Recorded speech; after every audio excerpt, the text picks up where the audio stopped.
하나님 아버지와 우리 주 예수 그리스도로부터 오는 은혜와 평강이 이 자리에 계신 여러분과 함께 하시길 주님의 이름으로 축원합니다. 오늘은 교회력으로 마지막 주일, 왕이신 그리스도의 날입니다. 좀 눈치 빠른 분들은 이미 알아채셨을지 모르겠지만요, 몇 주일 전부터 우리 명칭이, 교회력 그 명칭이 좀 바뀌었습니다. 항상 우리가 성령 강림절 후 몇째 주일 이렇게 하다가 한 2주 전부터는 늘 교회력 마지막 셋째 주일, 교회력 마지막 둘째 주일, 그리고 오늘 드디어 교회력 마지막 주일 이렇게 되어 있습니다. 교회력 끝 세 주일을 늘 거기에는 마지막이라고 하는 말이 붙습니다. 그리고는 성서 본문, 우리가 함께 읽는 모든 성서 본문들도 이렇게 죽음, 심판같이 무거운 주제들, 특별히 끝에 일어날 사건들을 우리가 떠오르게 만듭니다. 그러다가 마지막 주일인 오늘이 되면은 이 모든 것들을 왕이신 그리스도의 손에 맡기고 그분이 모든 것을 승리로 바꾸신다라고 하는 메시지가 선포가 됩니다. 패배가 승리로, 절망이 희망으로, 죽음이 생명으로, 심판이 은혜로 선언되는 주일이 바로 오늘입니다. 오늘 우리는 교회력 말씀으로 시편, 구약, 사도서간, 복음서 이렇게 4개의 본문을 함께 읽었는데요. 이사야 51장 말씀은 하나님의 나라 그분의 공의와 구원이 영원하다라는 메시지가 선언되고, 시편 93편은 만물을 통치하시는 그분이야말로 영원 무궁합니다라고 찬송하고 있습니다. 그런데 복음서와 사도서간의 뉘앙스는 조금 사뭇 다릅니다. 오늘 복음서 말씀인 요한복음을 묵상하면 묵상할수록 사실 굉장히 심해집니다. 왕의 힘과 능력, 그런 것들 찬송하는 그런 본문이 아니라 오히려 오늘 읽은 이 요한복음 18장의 이 본문은 사순절이나 아니면 성금요일이나 어울리는 본문 같기 때문입니다. 복음서부터 우리 한번 확인해 볼까요? 오늘 교회력 본문은, 복음서 본문은 요한복음 18장 33절부터입니다. 그런데 오늘 그 말씀을 28절부터 우리가 함께 손으로 여러분들이 눈으로 한번 확인하면서 함께 훑어보면 좋을 것 같습니다. 예수님께서 유대인의 지도자들에게 체포되어서 빌라도 관정에 들어가게 됩니다. 바로 28절부터 시작을 하죠. 그런데 이 구절에서 주목할 만한 것은 이날이 유월절이었고, 또 예수님을 잡아온 유대인들은 빌라도의 관정 안에 들어가지 않았다라고 하는 대목입니다. 그 집 앞까지 와서요, 체포해서 집 앞까지 왔는데 그 집 안으로는 들어가지 않습니다. 28절에 보면 그 이유를 이렇게 설명하고 있어요. 더럽힘을 받지 않고 유월절 잔치를 먹으려고 했다라고 합니다. 그 뜻을 쉽게 말하면 하나님의 선민인 유대인이 이방인의 집에 들어가는 것, 그거는 부정타는 일이니 들어가지 않겠다라고 하는 뜻이지요. 게다가 이날이 하나님의 종되었던, 하나님께서 종되었던 땅에서 당신의 백성을 인도하신 날, 유월절, 거룩한 출애굽의 날이기 때문에 더더욱 이 사람들은 그것을 표시하기 위한 방법으로 그렇게 들어가지 않습니다. 그러니 이런 거룩하고 의미 있는 날에 이방인 집에 들어가는 건 하나님의 백성이 할 짓이 아니다라고 그렇게 굳게 믿고 유대인들은 그렇게 합니다. 그런데 사정을 알고 나면 이런 유대인들의 행동이 참 역겹습니다. 겉으로는 하나님의 율법을 잘 지키고 정결함을 지킨답시고 이 빌라도 관저에는 한 발짝도 들이지 않으면서도 그 속으로는 예수를 죽이려고 온갖 음모를 다 꾸미기 때문이죠. 29절에서 빌라도가 묻습니다. 이 사람을 고발하는 이유가 무엇이냐라고 말입니다. 그러자 30절에서 유대인들이 답하는데 그 답을 들으면 특별한 이유가 없어요. 그저 자기들 생각에 이 사람은 행악자입니다라고 그렇게 답을 합니다. 31절에 그러니까 빌라도가 다시 묻죠. 다시 말합니다. 너희가 다시 그를 데려다가 너희 법대로 재판해라 라고 말입니다. 그러자 다시 유대인들이 이렇게 말합니다. 우리에게는 사람 죽일 권리가 없습니다 라고 말입니다. 근데 이 답은 맞기도 하고 틀리기도 합니다. 맞다는 이유는 무엇이냐면 지금 로마가 이 땅을, 유대인의 땅을 통치하고 있기 때문에 로마법을 따라야 되는 것이죠. 그런데 사형에 관한 최종적인 권한이 바로 이 로마 총독에게 있었기 때문에 자치권이 어느 정도 인정이 된다 하더라도 마지막 사형의 권리는 총독에게 물어야 맞습니다. 그러니까 지금 하는 말이 맞는 말이기도 합니다. 그런데 그렇다고 해서 유대인들이 이 법대로만 산 건 아니에요. 사도행전 7장에 보면 그 예가 하나 나오는데요. 스데반 집사가 유대인들에게 돌에 맞아 죽는, 순교하는 그 장면이 나오죠. 유대인들 자기네들이 재판하고 그대로 사람을 죽이는 그런 일들이 사실 이 시대는 비일비재했습니다.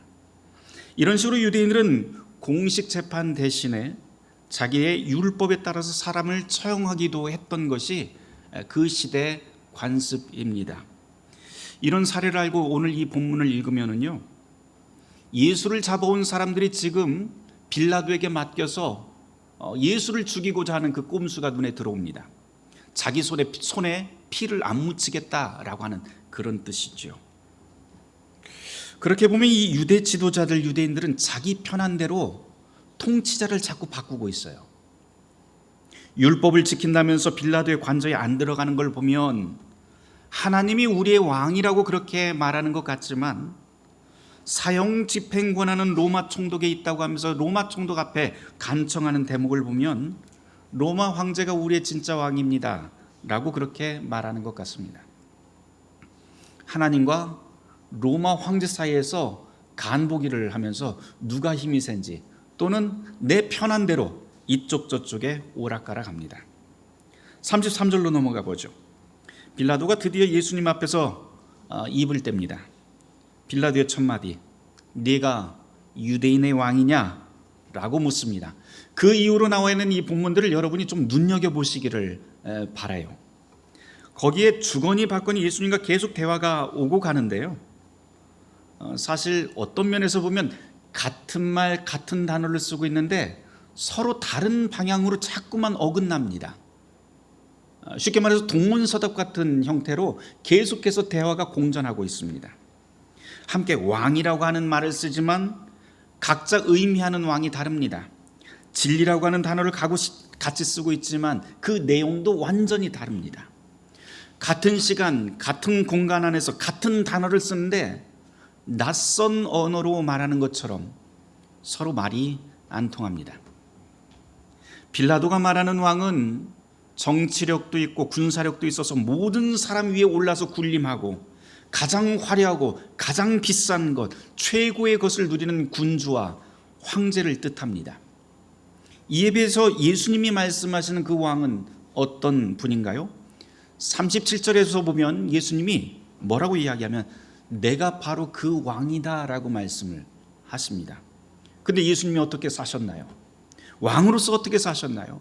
그분은 가난하고 병든 사람들의 친구였고 권력 내려놓기를 즐기셨고 집도 없으셨고 자기를 비워내는 종으로 사셨고 매맞고 모욕당하고 죽기까지 겸손하며 하늘 아버지 뜻에 순종하는 그러한 왕의 모습을 보여줍니다. 우리는 오늘 이 본문에서 빌라도와 예수님이 함께 대화를 하고 있는데 완전히 다른 형태의 두 왕, 두 세계를 만나게 됩니다. 땅과 하늘, 보이는 세계와 보이지 않는 세계, 로마 황제와 하늘 하나님, 육의 나라와 영의 나라 등등. 오늘 복음의 말씀은 그렇게 우리를 전혀 다른 두 왕, 전혀 다른 두 세계 사이에 우리를 한가운데 세워놓습니다. 조금 더 들어가 보도록 하죠. 오늘 우리가 교회력 복음서 말씀으로 다 읽지는 않았지만 예수님과 빌라도의 대화가 끝난 다음에 빌라도가 예수님을 군중 앞에 세워둡니다. 그리고는 묻는 장면이 나옵니다. 요한복음 18장 39절 말씀입니다. 빌라도가 군중 앞에서 이렇게 말하죠. 유월절 전리에 따라서 한 사람을 놓아줄 텐데 여러분은 누구를 선택하겠습니까? 라고 말입니다. 그러자 군중이 예수님과 강도 바바라를 두고 누구를 선택하나요? 강도 바바라를 놓아달라고 그렇게 외칩니다.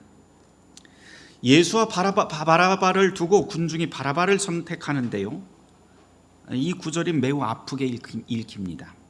그 이유는 다른 성경 사본을 보면 이 바라바의 원래 이름이 무엇이냐면 동명이인의 예수라고 그렇게 밝히고 있기 때문이죠. 다시 말해서 빌라도는 지금 두 명의 예수를 세워놓고 군중들에게 여러분들은 어떤 예수를 선택할 것입니까? 라고 묻는 장면입니다. 한쪽은 힘없이 십자가를 지는 예수, 다른 한쪽은 강도질하는 예수. 그런데 여러분, 예수라고 하는 그 이름의 뜻이 또 무엇인가요? 하나님이 구원하신다라고 하는 뜻 아닙니까? 그래서 예수의 이름을 여기에 덧풀어서 우리가 본다면 군중들이 지금 요청하고 있는 신, 그 신은 겸손과 희생, 섬김의 하나님이 아니라 강도 같은 신, 강도 같더라도 무언가 더 손에 움켜줄 수 있는 그 신을 원한다라고 하는 장면으로 읽힙니다. 이 대목을 읽으면서 아니 우리는 아니라고요. 저는 십자가의 예수를 선택합니다. 나는 선하신 하나님을 붙잡습니다. 라고 말하지만 사실 우리가 이제껏 살아온 우리의 삶을 돌아보면 우리 역시 십자가를 지기보다는 훔치고 강도질하는 신, 바라바를 선택하는 삶을 살아오지는 않았는지 내심 속이 쓰립니다. 왕이신 그리스도 주일, 우리가 묵상하는 이 요한복음의 말씀은 계속 우리에게 이렇게 묻습니다. 당신은 어디 소속입니까? 당신의 왕은 누구입니까? 당신의 예수, 당신의 하나님은 누구입니까? 라고 말입니다. 그 누가 이 물음 앞에 당당할 수 있을까요? 물론 이 자리에 있는 우리는 모두 예수가 우리의 왕이지요 라고 쉽게 답합니다.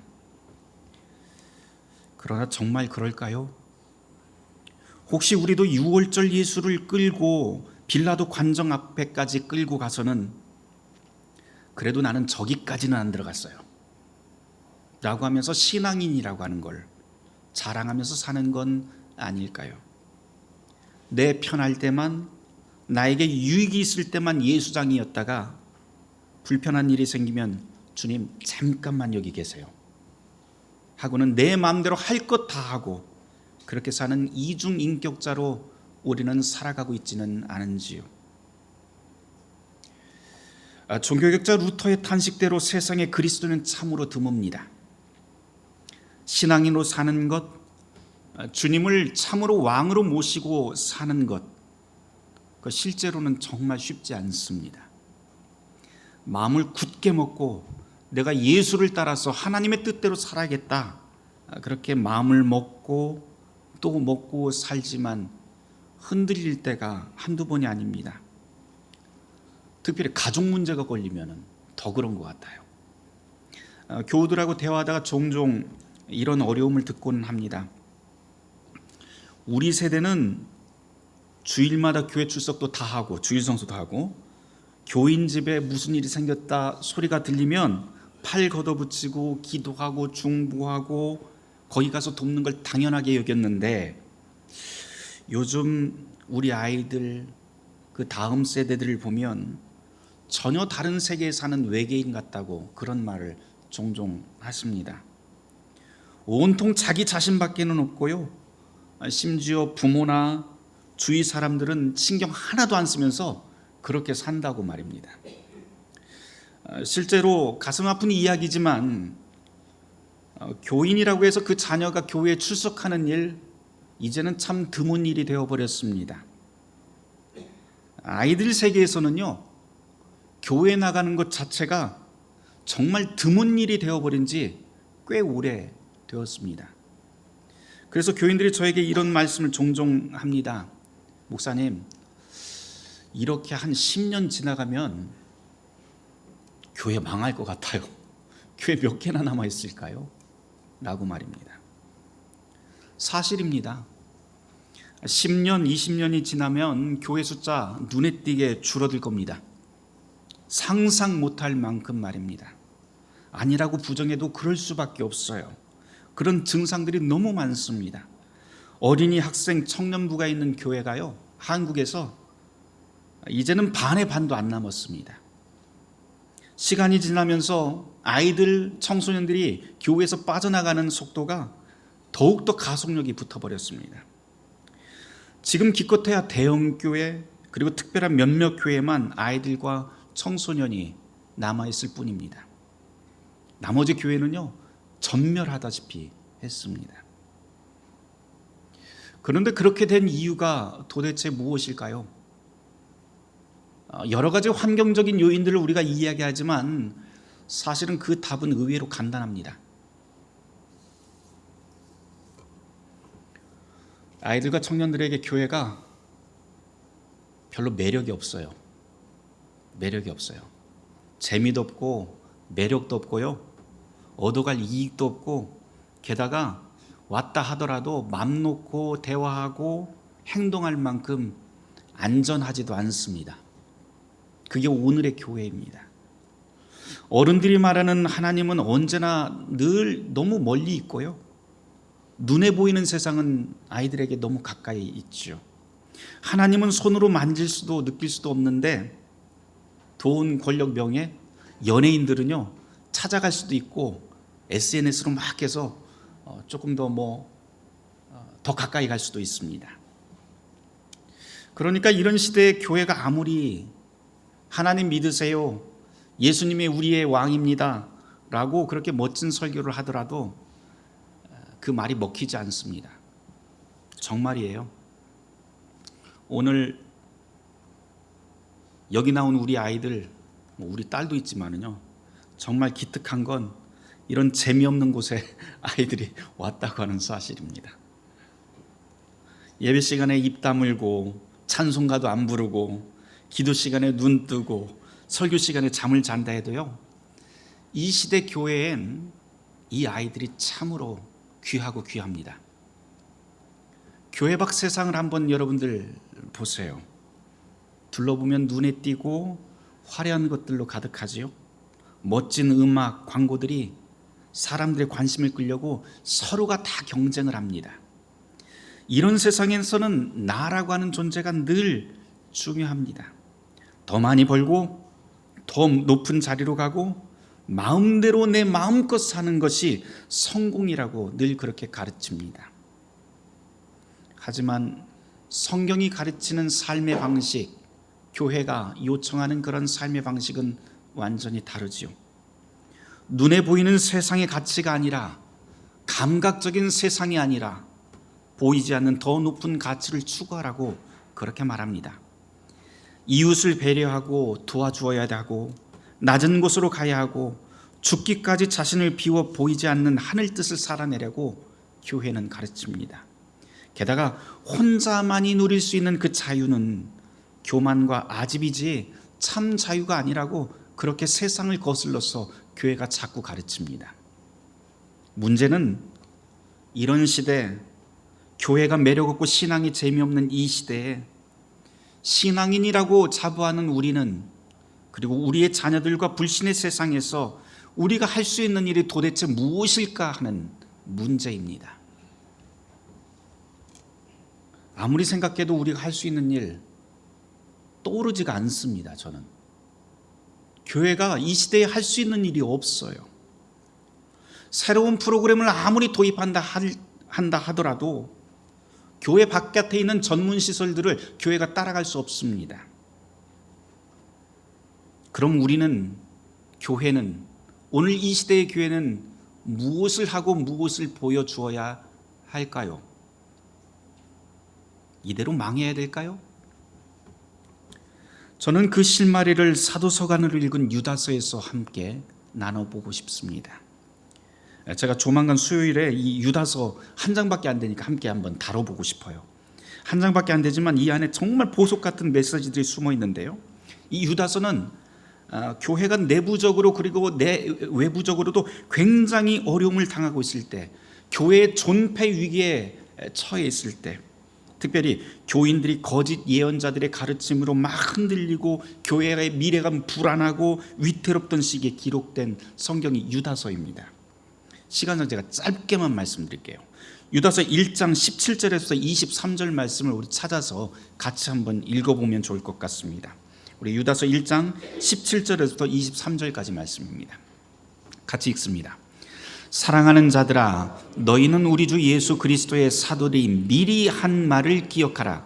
그들이 너희에게 말하기를 마지막 때에 자기의 경건하지 않은 정욕대로 행하며 조롱하는 자들이 있으리라 하였나니 이 사람들은 분열을 일으키는 자며 육에 속한 자며 성령이 없는 자니라. 사랑하는 자들아, 너희는 너희의 지극히 거룩한 믿음 위에 자신을 세우며 성령으로 기도하며 하나님의 사랑 안에서 자신을 지키며 영생에 이르도록 우리 주 예수 그리스도의 긍휼을 기다리라. 어떤 의심하는 자들을 긍휼히 여기라.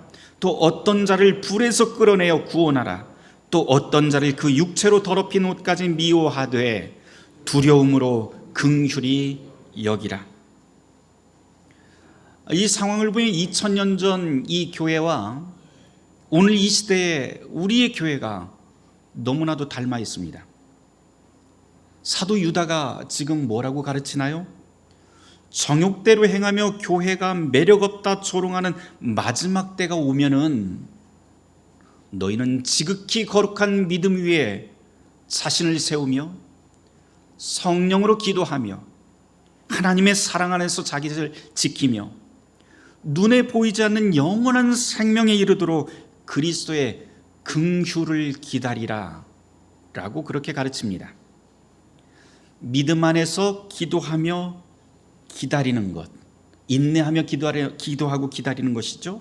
그 다음 말씀, 하나님의 말씀을 의심하는 자들이 보이면 어떻게 하라고요? 그들을 정죄해서 내쫓으라 그렇게 이야기하지 않습니다. 그 대신 긍휼히 여기고 믿지 못해서 불구덩이에 스스로 들어가는 사람이 보이면 끌어내어 건지고 도덕적으로 성적으로 타락한 사람이 보이거든 그 악한 행위를 미워하되 그 사람을 긍휼히 여기라고 가르칩니다. 교회의 존폐 위기가 높아질수록 교회가 이런 곳이 되어야 된다라고 하는 것이 지금 사도 유다의 가르침입니다. 어떤 사람들은 거룩한 교회는 그런 무정한 것들 다 쫓아내고 깨끗한 것으로만 자꾸 채워야 된다고 그렇게 말합니다. 아니요, 성경 그렇게 말하지 않습니다. 교회는 죄인들의 공동체입니다. 죄인을 용서하고 정결하게 만드시는 그 분을 우리가 믿기 때문에 이 자리에 있는 것이지요. 그분이 누구예요? 바로 왕이신 그리스도 예수이십니다. 그러니 자기 스스로 예수님의 자리로 올라가려고 그렇게 힘쓰지 마세요. 그렇게 발버둥 치지 않아도 됩니다. 지금 이대로의 모습 그대로 주님 앞에 나오기만 한다면 주님께서는 당신 앞에 서 있는 사람을 당신이 지키시고 보호하시고 자라게 하시고 당신의 자녀로 만들어 가십니다.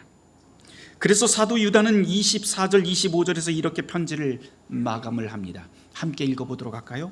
같이 읽습니다.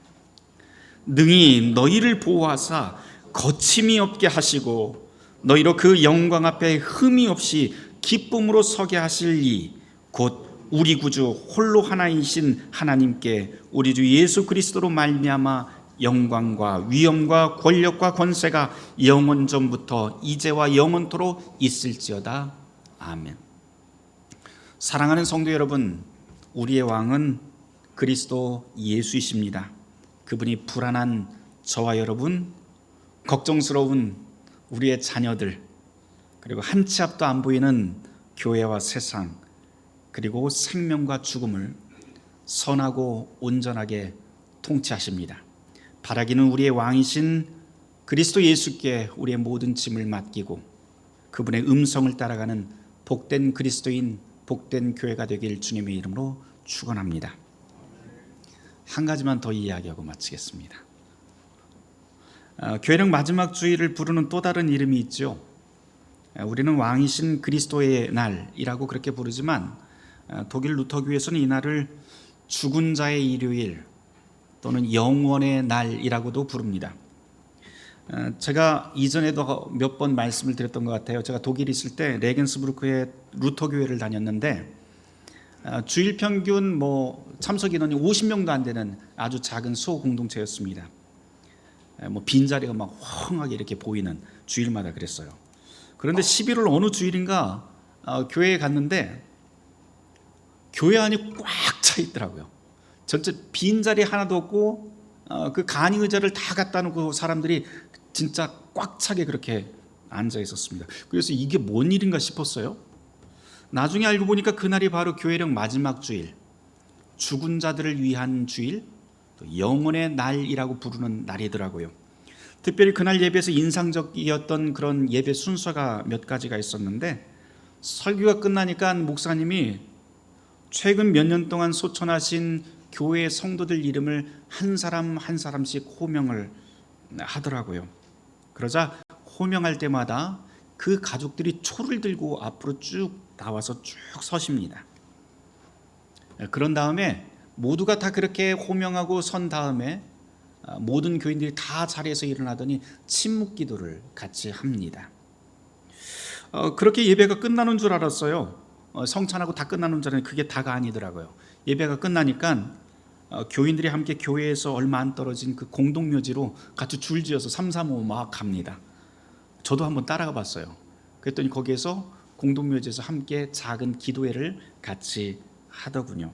짧은 설교, 짧은 기도를 하면서 주님이 우리를 부르시는 그 종말의 때에 산자와 죽은 자가 모두 다 기쁘게 만날 그 소망을 갖자라고 하는 내용으로 설교하고 기도하는 것을 보았습니다. 개인적으로 참 감동적인 시간이었어요. 그러면서 많은 생각을 했는데요. 내가 한국에 가서 목사가 돼서 목회를 하게 되면 꼭 이 순서를 예배에 한번 넣어야겠다 마음을 먹었습니다. 그래서 매년은 아니지만 제가 우리 교회에서는 교회령 마지막 주일 설교 끝에 우리 교회 교인으로 함께 입교하시고 신앙생활 하시다가 소천하신 교인들의 이름을 호명하고요, 함께 침묵하며 부활의 소망을 다지는 시간을 꼭 가졌습니다. 오늘도 그 기도의 시간을 함께 가지려고 합니다. 제가 2010년도부터 우리 교회에서 목회를 시작을 했는데, 제가 그 목회하는 동안 한 14년, 15년 되었죠. 그동안 많은 장례 예배가 있었습니다. 물론 그 장례 예배 가운데는 우리 교회 교인이 아니신 분들도 있고요, 교인의 가족들, 우리 교회 교우는 아니지만 교인의 가족들도 참 많았습니다. 모든 분을 다 이 시간 다 호명하진 않을 거예요. 우리 교회 교인으로 입교하고 그리고 신앙생활을 같이 하시다 소천하신 분들의 이름만 호명하도록 하겠습니다. 여러분들이 그분들을 기억을 하고 함께 그분들의 영혼을 위해서 그리고 다시 만날 부활의 소망을 다지시는 시간이 되길 바랍니다. 제가 이름을 호명합니다. 2012년 부름받은 김영애 권사님, 2016년 부름받은 최억희 집사님, 장희영 집사님, 김복선 권사님, 2017년 부름받은 김재숙 권사님, 임광수 집사님, 최종명 집사님, 2018년 부름받은 박인권 집사님, 이명수 장로님, 박병란 집사님, 2019년 부름받은 이성일 집사님, 오준영 권사님, 2021년 부름받은 주대범 장로님, 김분특 집사님, 2022년 부름받은 강병태 장로님, 2023년 부름받은 김창한 집사님, 이정순 권사님, 올해 부름받은 박윤주 집사님, 이분들은 모두 우리 교회에 입교하고 여러분들이 지금 앉아있는 그 의자에서 함께 기도하고 찬송하면서 희노애락을 함께 나눴던 분들입니다. 혹시 호명하지 않았더라도 교우 여러분들의 가족과 친지 그리고 우리가 사랑하는 이들을 떠올리시면서 그들의 영혼이 하나님의 위로 가운데 머물며 종말의 때에 다시 만날 소망을 가지고 함께 침묵 기도하는 시간을 갖도록 하겠습니다. 함께 기도하겠습니다.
전능하신 하나님 아버지, 당신께서는 당신의 아들을 통해 죄와 죽음의 권세를 이기셨습니다.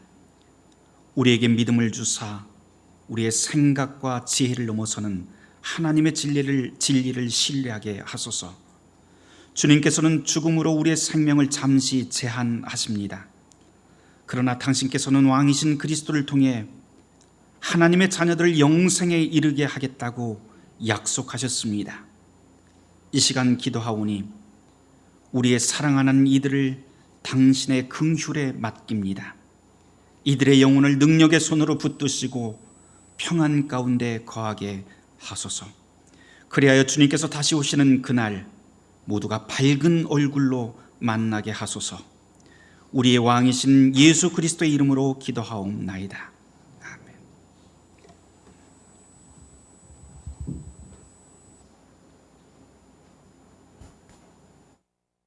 이제 봉헌송 찬송하며 봉헌하도록 하겠습니다. 하나님께서 베푸신 그 크신 은혜 무엇으로 내가 갚으리까? 내가 하나님께 감사제를 드리오.